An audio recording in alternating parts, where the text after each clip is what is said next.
Hi tribes, hope you're having an amazing week wherever you are. Just to give you a heads up, this Sunday we launch our Christmas Love Lagan Valley initiative. You can get some information on that on the website events page.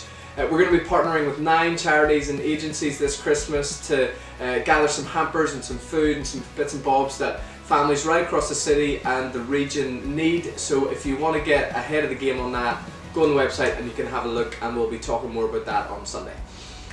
Great, so Sunday past we launched a new series for November called All In. We're going to be talking about 4 key commitments over the next month that we have been, I suppose, had at the heart of our community from we began 5 years ago. And those are a commitment to mission, commitment to family, a commitment to honesty, and a commitment to generosity.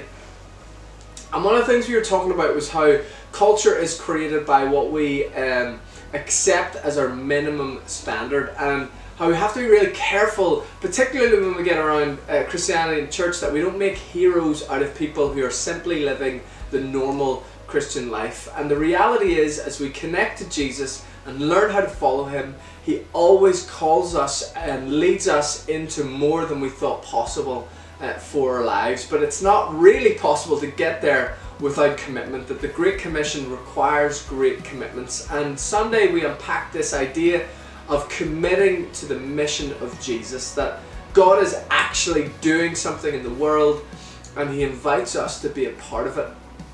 And we looked at Revelation 21, of this beautiful picture of the age to come, whenever there's no more sickness, death, dying or pain, when God wipes away every tear and makes his house among us.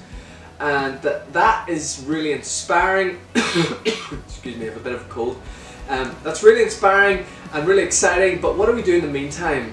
What happens between now and then? And the reality is that we have been commissioned by Jesus to make as much of that future present here and now. And we see this illustrated wonderfully in that story where Jesus walks on water, where we see this picture in Revelation 21 of there no longer being any sea. And that seems a bit odd, but when we understand the sea represents chaos, the sea represents the dominion of Satan, sin and death, the sea represents everything that keeps us from God, all of the evil and ugliness in our world. Whenever we come to the story of Jesus walking on water, it's much more appropriate to understand that as him standing on the sea.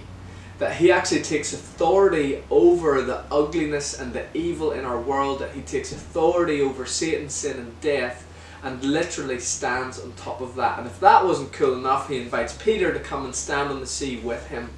And that's actually what we're commissioned to learn how to join Jesus in standing on the metaphorical sea that surround our lives or permeate our city or our culture or the world. And I love that so many of you are learning how to do that, be that in Kenya or here in Lisburn, that we are together learning how to stand on the sea. A few questions that I'd love us to kind of wrestle with this week. The first one is, do you know what your sea is? Do you know where it is or what it is that you feel like Jesus is inviting you to join him in standing on? And before you panic and are like, oh, maybe I'm not sure, that's so okay. We love that this is a space for you to discover and talk about that. But some of you know what it is, and we'd love you to articulate that.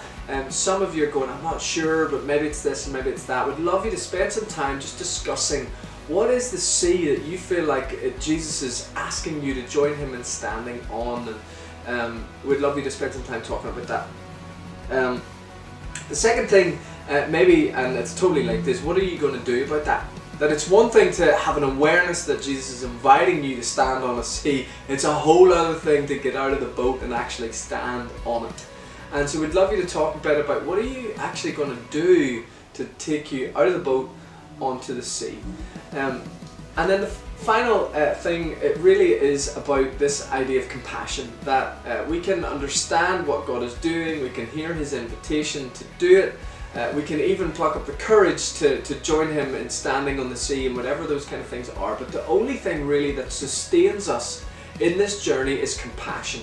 The thing that enables us to join Jesus in standing in the sea day in, day out, week in, week out, month in, month out, year in, year out, is that we are actually broken for the things that God cares about. And I'd love some of you to share some stories of maybe times in your life where that's happened. And I know we've loads of people in our community where they've had moments where they've just been, their hearts have just been broken for something. Ask the question around the room, has anybody had an experience like that? What was it? How did that go? And for all of you, we'd love you to spend some time tonight praying into those areas for each other, that God would indeed really break our hearts. And that's talked about in Christian circles sometimes, a bit cliched, but here at the Vineyard we are passionate about actually living out of a place of compassion, that we've allowed Jesus to do something in us where we ache for the things that he cares about.